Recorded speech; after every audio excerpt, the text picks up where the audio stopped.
প্রথম কথা হচ্ছে এটা আপনারা তার শরীর থেকে নিশ্চয়ই বুঝেছেন, এটা লাঠির দাগ মারা হয়েছে। এবার যে অফিসার মেরেছেন আপনাদের দায়িত্ব তাকে দিয়ে আইডেন্টিফাই করিয়ে ডিটেলসটা নেওয়া, ঠিক আছে? এই ডিটেলসটা দয়া করে যেন পাবলিকলি আসে। আমরা তাকে দিয়ে একদম আপনারা আপনাদের একটা জানান পাবলিকলি যেন সেটা আসে, কারণ আমাদের কর্মীকে মেরেছে, আমাদের সেই নামটা জানার অধিকার আছে কে বুথের ভেতর মেরেছে, কারণ বুথের ভেতর তো সবার এন্ট্রি নেই। কারণ ওই নাম আমরা এফআইআর করব এবং ও যে রাজ্য থেকে এসে থাকুক না কেন, যত বড় বাপ ওর মাথার উপর থাকুক না কেন, ওকে হাইকোর্টে নিয়ে যাবো। এক বাপের বেটা হলো হাইকোর্টে টানবো, আজকে নয়, ও প্রতি মাসে একবার করে কোর্টে আসবে।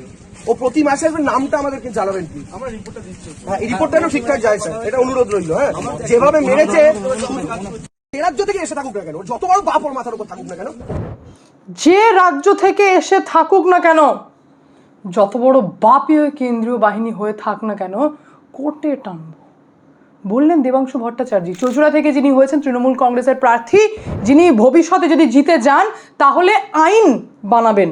হ্যাঁ, লেজিসলেটিভ হতে চলেছেন, লেজিসলেচার হয়ে যাবেন দেবাংশু ভট্টাচার্য, এবং তিনি আইন বানাবেন। তিনি বলে দিলেন এক কথায় শেষ কথা, সেটা হচ্ছে কেন্দ্রীয় বাহিনী যে রাজ্য থেকে এসে থাক না কেন তার ডিটেলস তুলবো, তাকে কোর্টে তুলবো, সে কোর্টে ডেলি এসে হাজিরা দেবে। অ্যাটিটিউড দেখেছেন? কথার মধ্যে একটা জোশ রয়েছে, কিন্তু জোশ থাকলে হবে? অশিক্ষিতের মতো কথা বললে এখানে কি বলা যায়? এইটুকু কি দেবাংশু ভট্টাচার্য জানেন যে কোনো অন ডিউটি, কোনো পাবলিক সার্ভেন্ট যদি অন ডিউটি কাজ করে তাহলে সেটা অফিসিয়াল ক্যাপাসিটির মধ্যে আসে? এবার বলবেন যে অফিসিয়াল ক্যাপাসিটি কি ভাই, শব্দটাই তো প্রথম শুনলাম। দেবাংশু ভট্টাচার্য বলবেন জানতাম না, একটু গুগল করে দেখে নিই। তো জানিয়ে দিই আপনাদেরকে যে কোনো পাবলিক সার্ভেন্ট, সেটা মেবি কেন্দ্রীয় বাহিনী হয়ে থাক না কেন বা গভর্নমেন্টের কোনো এমপ্লয় হয়ে থাক না কেন, সে যে কোনো ডিউটি করতে পারে, পার্সোনাল ডিউটি না, সে গভর্নমেন্টের হয়ে ডিউটি করছে। জওয়ান যদি হয়ে থাকে তাহলে সেন্ট্রাল গভর্নমেন্টের আন্ডারে পড়ছে, যে গভর্নমেন্টের আন্ডার, কমিশনের আন্ডারে হোক বা সেন্ট্রাল গভর্নমেন্ট বা স্টেট গভর্নমেন্ট, যার আন্ডারে কোনো পাবলিক সার্ভেন্ট কাজ করবে এবং সেই অন ডিউটি থাকা অবস্থায় যদি সেই পাবলিক সার্ভেন্ট অ্যাকশন নেয়, কেন্দ্রীয় বাহিনী অ্যাকশন নেয়, লাঠি মারে, লাঠি চার্জ করে, তাহলে সেটা লায়াবিলিটি গভর্নমেন্টের হয়ে তিনি কাজ করছেন। মানে তার এগেনস্টে যদি মামলাও করা হয় তাহলে সেক্ষেত্রে সেই জওয়ানকে অ্যাপেয়ার হতে হবে না, পার্সোনালি অ্যাপেয়ার হতে হয় না। ওখানে গভর্নমেন্ট পিপি বলে কথা রয়েছে, সলিসিটর জেনারেল বলে কথা রয়েছে, ওনাদের লায়াবিলিটি, গভর্নমেন্টের লায়াবিলিটি নিতে হয়। যে জওয়ান যদি মেরেছেন, ধরুন আপনি খুঁজে বের করলেন, মামলা করলেন, তাহলে ঠেকা গভর্নমেন্টকে নিতে হবে, কারণ তিনি অন ডিউটি থাকা অবস্থায় তৃণমূল কংগ্রেসের এজেন্টকে মেরেছেন। এবার কেন মেরেছেন সেটা তো ক্লিয়ার করলেন না, এমনি ইচ্ছে হলো মেরে দিয়ে চলে গেলাম, এটা তো হতে পারে না। এটা তো কারণ থাকে যে এই কারণে মেরেছে, কি মানে এমনিই মারতে পারে না। আর দেখুন, এটা কিন্তু মনোজ কুমার আগরওয়ালও জানিয়ে দিয়েছেন যে কেন্দ্রীয় বাহিনী থাকবে, লাঠিচার্জ করলে আপনারা বলছেন যে লাঠিচার্জ করছে, না করলে তৃণমূল কংগ্রেসের লোক বলছে, তাহলে আছে কি করতে কেন্দ্রীয় বাহিনী? কারণ আপনারা জানতেন যে কাঁধে করে বন্দুক নিয়ে যতই ঘুরুক, যদি একটা ফায়ার করে তাহলে শীতলকুচির মতো হবে। তাই এইবার মনোজ কুমার আগরওয়াল আপনাদের থেকে বেশি চালাক এবং আগের ঘটনা থেকে শিখেছেন, যার জন্য একটা কেন্দ্রীয় বাহিনীর হাতে বড় বড় ডান্ডা দিয়েছিলেন যে গুলি না চালাতে পারলে ওই লাঠি দিয়ে সব কটাকে বেধড়ক মারতে হবে, তবেই এরা সিধা হবে। হয়েও গেছে সিধা, প্রত্যেকে সিধা হয়েছে, কেউ বাদ যায়নি। তো দেবাংশু ভট্টাচার্য, আপনি তো ধরুন এমএলএ হতে পারেন মেবি চুঁচুড়া থেকে, যদি বাই চান্স আপনি জিতে যান, তাহলে আপনার এই মিনিমাম একটুখানি রেসপন্সিবিলিটি নেওয়া উচিত না? পাবলিকের হয়ে আপনি কথা বলবেন, জনপ্রতিনিধি হবেন। তো এইভাবে হয় না। কোনো কেন্দ্রীয় বাহিনীর ওপর আপনি পার্সোনাল রেগে গেলেন। আমি জানি তৃণমূল কংগ্রেসের মধ্যে প্রচুর রকম রয়েছে যারা পার্সোনালি নিয়ে ফেলে বিভিন্ন বিষয়কে, আপনিও কেন্দ্রীয় বাহিনীর অ্যাকশনকে পার্সোনালি নিয়েছেন, কিন্তু নিয়ে খুব একটা লাভ নেই। উনি অন ডিউটি উর্দি পরে কাজ করেছেন, পিটিয়েছেন, তো তার রেসপন্সিবিলিটি গভর্নমেন্টকেই নিতে হবে। এটা হলো বেসিক। আজ আমি আপনাদের সামনে যে বিষয়টি ভিডিও নিয়ে এসেছি সেটা হচ্ছে, ডেফিনেটলি কাল থেকে আপনারা বিভিন্ন এক্সিট পোল দেখে নিয়েছেন, আজকেও বেশ কিছু বড় বড় অর্গানাইজেশন থেকে এক্সিট পোল আসবে, কিন্তু তারপরেও কোথাও না কোথাও আপনাদের মধ্যে যারা আমাকে ভালোবাসেন তারা কোথাও না কোথাও ফিল করছেন যে অদ্বিতীয় তুমি কি বলছো। তো আজকে অতি অবশ্যই আমি জানাবো যে আমি কি বলছি এবং কোন ফ্যাক্টের ওপর বেস করে আমি অ্যানালিসিস করেছি। এক্সপিরিয়েন্স অনেক কম রয়েছে আমার, কিন্তু তারপরেও ভাই জানাতে তো হবে আপনাদেরকে। তো আমিও একটা ছোট্ট করে এক্সিট পোল এনেছি, যেটা অতি অবশ্যই আপনাদেরকে জানাবো। কিন্তু তার আগে আরেকটি বড় খবর আমি আপনাদেরকে দিতে চাই, সেটা হচ্ছে ভোট মিটতেই মার শুরু। মেরে তৃণমূল কংগ্রেসের কাউন্সিলর প্রতি, ওই যেমন পঞ্চায়েত প্রতি হয় সেরকমই কাউন্সিলর প্রতি, এবং 4 জন তৃণমূল কংগ্রেসকে মেরে হসপিটালে ভর্তি করে দিয়েছে বিজেপি। এ কি শুনছেন আপনারা? এখনও তো রেজাল্ট আউট হয়নি, তাতে এই অবস্থা। আমি মারকে সাপোর্ট করছি না, আমি বলছি খবরটা এরকম হতো না যে তৃণমূল কংগ্রেস মেরে বিজেপির প্রার্থীর মাথা ফাটিয়ে দিয়েছে, নাক ফাটিয়ে দিয়েছে, হসপিটালে ভর্তি করেছে। কিন্তু আজ পরিবর্তনের হাওয়া এমন যে তৃণমূল কংগ্রেসের 4 কর্মীকে এমন মার মেরেছে বিজেপির কর্মী যে একজন এসএসকেএমে ভর্তি। আমি জানাবো, কিন্তু তার আগে আমি 1 মিনিট সময় নিই, পরিচয় করে। মার্কেটুলস এটি একটি সেবি রেজিস্টার্ড ট্রেডিং অ্যাপ, যেখানে মাত্র 99 টাকা প্ল্যাটফর্ম চার্জ লাগে লাইফ টাইমের জন্য। দেখুন, আমি পিন দিয়ে লগ ইন করলাম, ফলো ট্রেন্ড অপশনে ক্লিক করেছি। এখানে প্রফিটেবল ট্রেডগুলি আপনারা দেখতে পাবেন। এখানে অনেক কম টাকা থেকে ট্রেড শুরু করতে পারবেন, যেখানে অন্যান্য অ্যাপে 3 গুণ লাগে। স্টপ লস ফিচার্স রয়েছে, যা আপনাকে অতিরিক্ত ক্ষতির হাত থেকে বাঁচাবে। এখানকার ব্রোকারেজ ইন্ডাস্ট্রি সব থেকে লোয়েস্ট ব্রোকারেজ। দেখুন, আমার প্রফিট কিন্তু ট্রেন্ড হিসেবে মুভ করছে। আমি স্টপ ট্রেডে ক্লিক করলাম আর 1306 টাকা আমি প্রফিট বুক করতে পেরেছি। এখানে সব কমোডিটিজ আপনারা ট্রেড করতে পারবেন, যেমন gold, silver, crude oil, natural gas. সকাল 9টা থেকে রাত্রি 12টা পর্যন্ত এখানে ফ্রি রিকমেন্ডেশন পাবেন। একদিনে 11,850 টাকা, এক মাসে 70,468 টাকা এবং এক বছরে 5,03,940 টাকা প্রফিট বুক করা গেছে কোনো কমিশন ছাড়াই। ইতিমধ্যে 2 মিলিয়নের বেশি মানুষ মার্কেটুলস অ্যাপটি ডাউনলোড করেছে। লিঙ্ক আমি কমেন্টে আর ডেসক্রিপশন বক্সে পিন করে দিয়েছি। সুতরাং ট্রেড করুন, নিজের দায়িত্ব করুন। চলুন ভিডিওতে ফেরা যাক। তো যেমনটা আমি আপনাদেরকে বললাম যে ভোট মিটতেই বেহালা ধুমধুমার, সেখানে বিজেপির কর্মী, তৃণমূল কংগ্রেসের 4 কর্মী সহ কাউন্সিলরের স্বামী, যার নাম হচ্ছে অঞ্জন দাস, ওনাকে মেরে মাথা ফাটিয়ে দিয়েছেন। এবার দেখুন, মার দাঙ্গাকে সাপোর্ট করার নেই এখানে, কিন্তু যেটা ঘটেছে সেটা হচ্ছে বিজেপির লোক মেরেছেন। কোথায় মেরেছেন? বেহালাতে মেরেছেন। রত্না চট্টোপাধ্যায় বলছেন, অভিযোগ করছেন যে বিজেপির লোকজন নাকি ইভিএম লুট করতে এসেছিল বলে সেটাকে আটকাতে গেলে তৃণমূল কংগ্রেস মার খেয়েছে। মার যে কারণেই হোক না কেন, এই পুরো মারকে সাপোর্ট করার নেই, কিন্তু এই পুরো পরিস্থিতিতে তৃণমূল কংগ্রেস যে খুব একটা খেলতে পারেনি, খেলার মেজাজে ছিল না, তাই কিন্তু বোঝা যায়। মানে খবর উল্টো হতো, আজ খবর অন্যরকম হচ্ছে। যেখানে আপনারা দেখলেন যে দক্ষিণ 24 পরগনায় পুষ্পা, যিনি এখন রিসেন্ট হাইলাইট হয়েছেন, জাহাঙ্গীর, উনিও বেরিয়ে এসে মিডিয়াকে বাইট দিচ্ছেন। যখন মিডিয়া কোয়েশ্চেন করছেন যে ইলেকশনের দিন আপনি তো পার্টি অফিসেই কাটিয়ে দিলেন, তখন উনি বোঝালেন যে এটা আমার স্ট্র্যাটেজি। এবং সেই জাহাঙ্গীর, যিনি নিজেকে পুষ্পা বলছেন, তিনি নিজে বললেন যে আজ সেই সিংহাম অলরেডি কলকাতা পৌঁছে গেছে, সুতরাং আমার কি করতে পারলো, এবার আমি মাঠে নেমে পড়েছি। তাহলে পরিস্থিতি ভাবুন যে ইলেকশন কমিশন এবং পুলিশ অবজারভার মিলে কিভাবে পুরো ইলেকশনটাকে নিজের কন্ট্রোলে রেখেছিলেন, যার জন্য কোনো রকম ছোট ছোট বিচ্ছিন্ন ঘটনা ছাড়া কোনো রকম সেই রকম বড় ঘটনা হয়ওনি। আর তৃণমূল কংগ্রেসের দিক থেকে যে একটা ক্রেজ উঠতো, খেলা হবে খেলা হবে, সেই খেলাটাও কিন্তু আর হয়নি। খেলা হবে শব্দের মধ্যেই ছিল একটা ভয়ঙ্কর বিভীষিকাময় ব্যাপার, যেখানে বদলা বদলা একটা হাবভাব ছিল। তো সেই খেলা হবে তো হয়নি, উল্টো নরেন্দ্র মোদী সেকেন্ড দফার ইলেকশনের আগে নিজে ফুটবলে গোল মেরে বুঝিয়ে দিলেন যে খেলা তো অন্যদিকে চলছে, খেলা আর কিছুই করা যাবে না। শুধু তাই নয়, মনোজ কুমার আগরওয়াল রাজ্যে ইলেকশন সাকসেস করার পর লাস্ট দিন তিনি ইসিআইকে আপিল পর্যন্ত করেছেন যে পশ্চিমবঙ্গে এবার যদি ইলেকশন হয় তাহলে সেটা যেন এক দফাতেই হয়। পশ্চিমবঙ্গে যেটা নাম বদনাম করেছিল কি ইলেকশন 5 ফেজ নিয়ে 8 ফেজে হয়, অন্য স্টেটে সিঙ্গেল ফেজ ডাবল ফেজে হয়, তো পশ্চিমবঙ্গে দেখিয়ে দিয়েছে কি 2 ফেজে হবে, আর আমি আশা করি ফিউচারে সিঙ্গেল ফেজে হবে। তার মানে এমন কিছু তিনি বুঝেছেন এবং ফিল করেছেন যে পশ্চিমবঙ্গে ভায়োলেন্স ফ্রি ইলেকশন করাতে গেলে কি প্রয়োজন কি না, সেই কারণে বলেছেন যে এক দফাতেই যেন পশ্চিমবঙ্গে ইলেকশন হয়। এবং তিনি ভীষণ খুশি ছিলেন, বললেন যে অন্যান্য জেলাতে দেখা যায় যে কলকাতার তুলনায় অন্যান্য জেলাতে অনেক বেশি পোলিং হয়, কিন্তু এইবার নজিরবিহীন ঘটনা হচ্ছে যে কলকাতাতেও মানুষ বেরিয়ে ভোট দিয়েছে, যেটা ভোটের প্রতি মানুষের ভরসা এবং আস্থাকে বোঝায়। এক্সিট পোল সামনে এসেছে, বিভিন্ন ফ্যাক্টর সামনে এসেছে। তার মধ্যে আপনারা জানেন যে সেকেন্ড দফায় 142টা সিটের মধ্যে 7টা ডিস্ট্রিক্টের 142টা সিটে ইলেকশন হয়েছে, যেটা নিজের মধ্যেই অবাক করা। 92.63% পোলিং হয়েছে। প্রথম দফাতে ছিল 152টা সিটে, যেখানে 93.19% পোলিং হয়েছিল। যদি আমরা টোটাল বলে থাকি তো 93% পোলিং অলরেডি হয়েছে এই 2 দফাতে। মানে এটা মানে স্বাধীনতার পর আপনারা বলতে পারেন প্রথম এমন রাজ্য যে রাজ্যের বিধানসভা ইলেকশনে 93% ভোট পড়েছে, যা চমকে দেওয়ার মতো তথ্য। পূর্ব বর্ধমানে সব থেকে বেশি ভোট পড়েছে 93.39%, হুগলিতে 91.41, সাউথ 24 পরগনা 91.45, নর্থ 24 পরগনা 91.39, নদিয়া 91.35, হাওড়া 90.93। মানে 9-এর নিচে নামেইনি, 9-এর ঘরের নিচে নামেইনি, মানুষ বেরিয়ে ভোট দিয়েছে।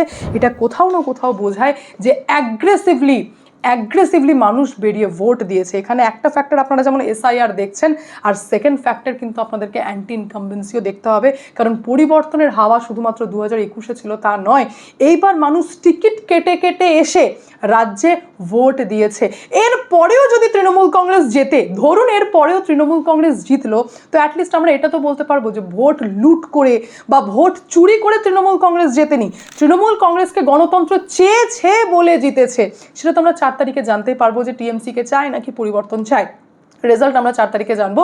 কিন্তু এটা বলা যাবে না তৃণমূল কংগ্রেস যদি হারে তাহলে টিএমসি এটা বলতে পারে যে পুরো ভোটকে রিগ করা হয়েছে, লুট করা হয়েছে। কিন্তু তৃণমূল কংগ্রেস জিতলে আমি কখনোই এটা বলবো না যে ভোট লুট হয়েছে বা রাজ্যে ভয় দেখিয়ে তৃণমূল কংগ্রেস ভোট চুরি করেছে। এটা বলার আর কোনো জায়গা কমিশন কিন্তু রাখেননি। চলে আসি এবার এক্সিট পোলে। আমি প্রথম থেকে আপনাদেরকে একটাই কথা বলে থাকি যে আমি সট্টা বাজারে ভীষণ বিশ্বাস করি। আপনারা বলবেন তাহলে অদ্বিতীয়া তুমি কি টাকা লাগাও?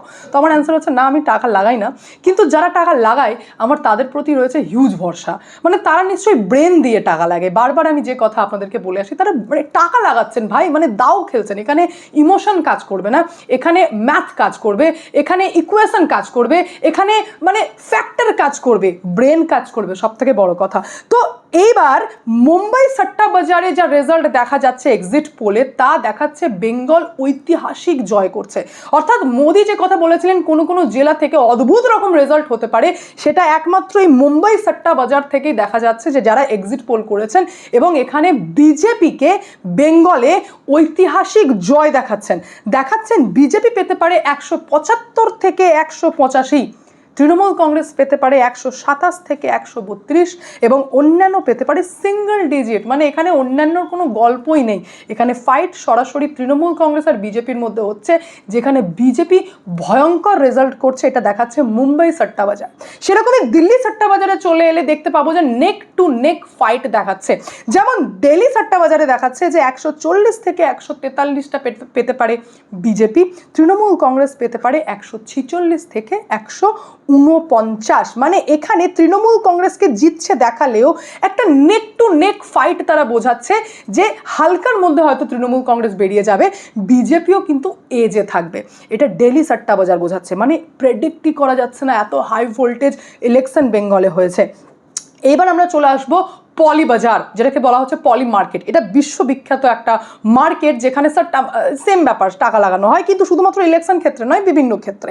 তো এখানে বলা হচ্ছে যে তৃণমূল কংগ্রেসের জেতার চান্স এটা কন্টিনিউ ফ্ল্যাকচুয়েট হচ্ছে। আমি বলতে পারবো না যে এখন আমি যেটা বলছি 1 ঘন্টা পর এটাই রেজাল্ট থাকবে, তা নয়, এটা ভীষণ ফ্ল্যাকচুয়েট হয়। তো এখন দেখা যাচ্ছে বর্তমানে তৃণমূল কংগ্রেস জেতার পার্সেন্টেজ হচ্ছে 52.1%, যেখানে বিজেপির জেতার চান্স পলি মার্কেটে রয়েছে 48.7%। অর্থাৎ এখানেও একটা এজ দেখা যাচ্ছে, একটা নেক টু নেক ফাইট দেখা যাচ্ছে। আর এতটা হাই ভোল্টেজ ইলেকশন হয়েছে যে বেঙ্গলকে নিয়ে প্রেডিক্ট করাই যাচ্ছে না, কারণ ভোটার যারা ভোট দিয়েছেন তারা ভোট তো দিয়ে দিয়েছেন, হিউজ পার্সেন্টেজ বোঝায়, কিন্তু ভোটাররা রয়েছেন সাইলেন্ট, কারণ তারা মুখে কিছু বলতে চাইছেন না, আঙুলেই তারা বুঝিয়ে দিচ্ছেন যে আমরা ভোট দিয়েছি। ভোটটি এবার কোন দিকে গিয়েছে সেটাই হচ্ছে সব থেকে বড় ইম্পর্টেন্ট ব্যাপার। আজকে রাত্রে আমরা চাণক্য পোল দেখতে পাবো, যেটা আগের বার আমি আপনাদেরকে মনে করাই 2021 সালে সমস্ত এক্সিট পোল একরকম রিপোর্ট দিয়েছিল, কিন্তু এই চাণক্যই একমাত্র দেখিয়েছিল যে তৃণমূল কংগ্রেস 200 পার করেছে। তো সেই চাণক্যর এক্সিট পোল কি বলছে এদিকে আমাদের নজর থাকবে, কিন্তু তার আগে ম্যাট্রিজের এক্সিট পোল আমরা একটু দেখে নিই, যেখানে বিজেপিকে দেখানো হচ্ছে 146 থেকে 161, তৃণমূল কংগ্রেসকে দেখানো হচ্ছে 125 থেকে 140, এবং অন্যান্যকে দেখানো হচ্ছে 6 থেকে 10। চলে আসে এবার আমার প্রেডিকশানে, যেটা একদম ব্যক্তিগতভাবে আমার। যদি এখানে কোনো ভুল হয়ে থাকে বা প্রেডিকশন না মিলে থাকে, তাহলে এখানে মানে এটাই বলবো আমি যে আমি চেষ্টা করেছি যে যতটা সম্ভব সিট টু সিট ঢুকে ঢুকে ব্যাপারটাকে অ্যানালিসিস করা, এবং যার জন্য আমি ওপিনিয়ন পোল বলে কিছু আপনাদের সামনে আনিনি, এক্সিট পোল এই কারণেই এনেছি কারণ আমার মাথায় একটাই টার্গেট ছিল যে সেকেন্ড দফার পোলিংটা কত পার্সেন্টেজ হচ্ছে এবং কোন কোন সিটে। কারণ সেকেন্ড দফা আমি বারবার আপনাদেরকে বলেছি যে ডিসাইডার ফ্যাক্টর, যেহেতু সাউথ বেঙ্গলে ইলেকশন রয়েছে, আর সাউথ বেঙ্গলে বিজেপির প্রদর্শন ভীষণ খারাপ। আর বিজেপির সংগঠনের কথা যদি বলে থাকি তাহলে এখানে মিথ্যা বলার কিছু নেই, ভীষণ থেকে ভীষণ খারাপ সংগঠন ছিল। এবার সেই জায়গায় দাঁড়িয়ে কতটা বিজেপি মেকআপ করতে পেরেছে তার উপর একটা বড় ব্যাপার ছিল, আর যেটাকে কলকাতার সাইডের লোককে বলা হয় ভদ্রলোক। তো সেই ভদ্রলোকের ঝুঁকাও কোন দিকে রয়েছে তার উপরেও কিন্তু অনেক কিছু ম্যাটার করছিল। এসআইয়ের ফ্যাক্টর তো রয়েছে, এই একই ফ্যাক্টর আমি বলবো না, কিন্তু ভদ্রলোকের ঝুঁকাও কোন দিকে রয়েছে, কারণ তাদের কিন্তু ঝামেলা বর্ডার এরিয়া নিয়ে হয় না, তাদের কিন্তু প্রবলেম অন্যান্য বহুত কারণে হয়ে থাকে। তো সেই জায়গায় দাঁড়িয়ে এবার আমি আমার প্রেডিকশনের কথা আপনাদেরকে জানাই, সেটা হচ্ছে বিজেপি পেতে পারে, আমার মনে হয় বিজেপি পেতে পারে 131 থেকে 163টা সিট, যেখানে ভোটিং পার্সেন্টেজ আমার মনে হয় 43 থেকে 45% হতে পারে। তৃণমূল কংগ্রেস পেতে পারে 117 থেকে 151টা সিট, যেখানে ভোটিং পার্সেন্টেজ 42 থেকে 44% হতে পারে। অর্থাৎ এখানে আমি আবারও বলবো নেক টু নেক, এবং এ যে ঘাড়ে নিঃশ্বাস ফেলছে, মানে যেই ফেলুক, এবার তৃণমূল কংগ্রেস ফেলছে না বিজেপি ফেলছে, একে অপরের কিন্তু ঘাড়ে নিঃশ্বাসই ফেলা হচ্ছে, এমনটাই আমার প্রেডিকশন বলছে। লেফটের দিক থেকে আমি দেখতে পাচ্ছি বেশ কিছু মুর্শিদাবাদের সিট নিয়ে যদি আমি অ্যানালিসিস করে থাকি, তো সেখানে 1 থেকে 4 এবং এই যাদবপুর বিভিন্ন জায়গা রয়েছে, সাউথেও রয়েছে এবং মুর্শিদাবাদের জায়গাও রয়েছে। তো সেখানে আমি দেখতে পাচ্ছি যে 1 থেকে 4টি সিট লেফট পেতে পারে, যেখানে ভোটিং পার্সেন্টেজ 8%। কংগ্রেসের ব্যাপারটা এবার আমি আপনাদেরকে জানাই, যেটা 5 থেকে 5 থেকে 7টা সিট পেতে পারে, যার ভোটিং পার্সেন্টেজ 3 to 4%। আইএসএফ এবার একটা ভালো রেজাল্টেড মানে করতেই পারে, যেমন আগে এতদিন আপনারা দেখেছেন যে শুধুমাত্র ভাঙড়েই ছিল আইএসএফ, এইবার কিন্তু 2 থেকে 4টে সিট আইএসএফ বের করতে পারে, যার ভোটিং পার্সেন্টেজ হবে 1 to 2%। প্রথমেই আমি জানাবো যে ভাঙড় তো রয়েছেই, কিন্তু দেগঙ্গা একটা বড় ফ্যাক্টর, যেখানেও আইএসএফ এবার দাঁত বসাতে পারে। আর ক্যানিং পূর্ব, যেখানে শওকত মোল্লা রয়েছে, যিনি জিতেছিলেন 2021 সালে 1,22,000 ভোটে, সেকেন্ডে ছিল কিন্তু আইএসএফ, যা একাই 70,000-এর ওপর ভোট টেনেছিল। তো এইবার ফাইট কিন্তু একদম ভয়ঙ্কর হয়েছে, যার জন্য ক্যানিং পূর্বও আমি আইএসএফ এর তরফেই ধরবো। আর আদার্স থাকলো এই যেমন আপনারা দেখছেন হুমায়ুন কবির, যিনি নিজে 2 জায়গা থেকে দাঁড়িয়েছেন, একটা রেজিনগর আর একটা এরকমই কিছু একটা সিট হবে মুর্শিদাবাদের। তো সেই হুমায়ুন কবিরের দিকে আমি বলতে চাই যে হুমায়ুন কবির বা এমআইএম যে এইবার লড়ছেন রাজ্যে এসে, তো একটা সিট সেদিকে যেতে পারে, অর্থাৎ আদার্সকে আমি একটা সিট দেবো, যেটা 1 to 2% হতে পারে। আর আমি এটা ব্যক্তিগতভাবে মনে করি যে হুমায়ুন কবিরের মতো লোক বিধানসভাতে সত্যি দরকার রয়েছে। এত হাই ভোল্টেজ উনি কথা বলেন, এতটা ফ্যাক্টর তুলে তুলে কথা বলেন। দেখুন, যাই বলেন সরাসরি বলেন, অযৌক্তিক বলেন না। হ্যাঁ, কিছু কিছু জায়গায় তিনি ধরুন একটু মিস করে গেছেন, কিন্তু এইরকম লোক বিধানসভায় থাকলে, যখন বিধানসভা খুলবে না, তখন আমাদের নিজেদেরই একটা ইন্টারেস্ট হবে যে শুনি কি চলছে। মানে এরকম নেতাও কিন্তু বিধানসভায় দরকার বলে আমার মনে হয়। বাকি প্রেডিকশন আমি এটুকু বলতে পারি, আপনাদেরকে রেজাল্ট কি হবে তার নির্ণয় হয়ে গেছে, কিন্তু ওপেন হবে 4 তারিখে, যেটা আমরা 4 তারিখেই জানতে পারবো। তাতে বিজেপি জিতুক বা তৃণমূল কংগ্রেস জিতুক, সেটাই হবে মানুষ মানে গণতন্ত্র যাকে চেয়েছে সেটাই কিন্তু আমরা দেখতে পাবো। কারণ এইবার ইলেকশন পশ্চিমবঙ্গে 2021-এ যেমন হয়েছে, 2023-এর পঞ্চায়েত যেমন হয়েছে, মানে ওটা তো আর নেওয়াই যাবে না, আর 2024-এর লোকসভা যেমন হয়েছে, অ্যাটলিস্ট সেরকম তো হয়নি। ভোট ফ্রি অ্যান্ড ফেয়ার হয়েছে, ভায়োলেন্স ফ্রি হয়েছে, এই বিষয়ে কোনো সন্দেহ নেই। সুতরাং যেই জিতবে তার যে ব্যাকে মানুষের সাপোর্ট রয়েছে এটাই বোঝাবে, তাই তো? বাকি এই পুরো বিষয় নিয়ে আপনাদের কি মন্তব্য অতি অবশ্যই কমেন্টের মাধ্যমে জানাবেন। আমি এখানে এন্ড করি, দেখা হচ্ছে নেক্সট ভিডিওতে। ভালো থাকবেন, সুস্থ থাকবেন, সঙ্গে অদ্বিতীয়া চ্যানেলকে অতি অবশ্যই সাবস্ক্রাইব করবেন, কারণ একটাই, যা হবে স্পষ্ট হবে। ইতিমধ্যে মার্কেটউস অ্যাপটি 2 মিলিয়নের বেশি মানুষ ডাউনলোড করে ফেলেছে। লিঙ্ক আমি কমেন্টে এবং ডেসক্রিপশন বক্সে পিন করে দিয়েছি। সুতরাং ট্রেড করুন, নিজের দায়িত্ব করুন।